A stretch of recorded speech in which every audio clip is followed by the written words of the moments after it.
नमस्कार। चैत 15 के हुँदैछ त नेपालमा चैत 15 गते?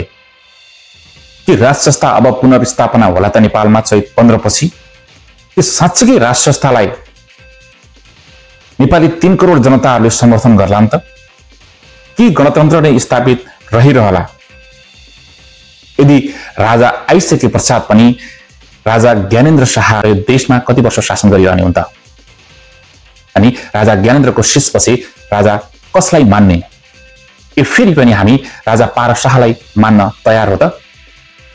अथवा राष्ट्रिय प्रजातन्त्र पार्टीका नेताहरूलाई हामीले राजा मानिदिनु पर्ने हो?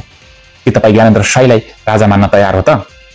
के तपाईँ धवल शमशेर राणालाई राजा मान्न तयार हो? के तपाईँ कमल थापालाई राजा मान्न तयार हो त? के तपाईँ राजेन्द्र लिङ्गदेनलाई राजा मान्न तयार हो त?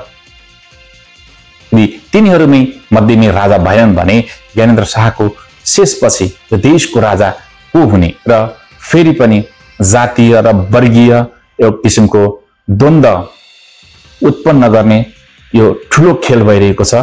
अब नेपालको 35% जनजाति मूलवासीहरूले के राष्ट्र संस्था सहितको हिन्दू राष्ट्र मान्न तयार छ त? के त्यो 14% दलितहरूले राष्ट्र संस्था सहितको हिन्दू राष्ट्र मान्न तयार छ त? के त्यो 6% मुस्लिमहरूले हिन्दू राष्ट्र सहितको राष्ट्र संस्थालाई मान्न तयार छ त? ओ यिनै अनेकौं र हजारौं प्रश्नहरूका बावजुद पनि यदि हामी राष्ट्र संस्थाकै वकालत गर्दै जान्छौँ भने अब गणतन्त्र यो लाखौं हजारौं नेपाली शहीदहरूले बगाएको रगतको औचित्य के हुन सक्छ? जो गणतन्त्रको बेला शहीद भएका थिए या आज फेरि पनि राष्ट्र संस्था पुनर्स्थापनाका बेलामा शहीद हुने हुन्। तपाईँ हामी जनताकै छोराछोरी नै शहीद हुने हो, तपाईँ हामी नै शहीद हुने हो, तपाईँ हाम्रै रगत बग्ने हो।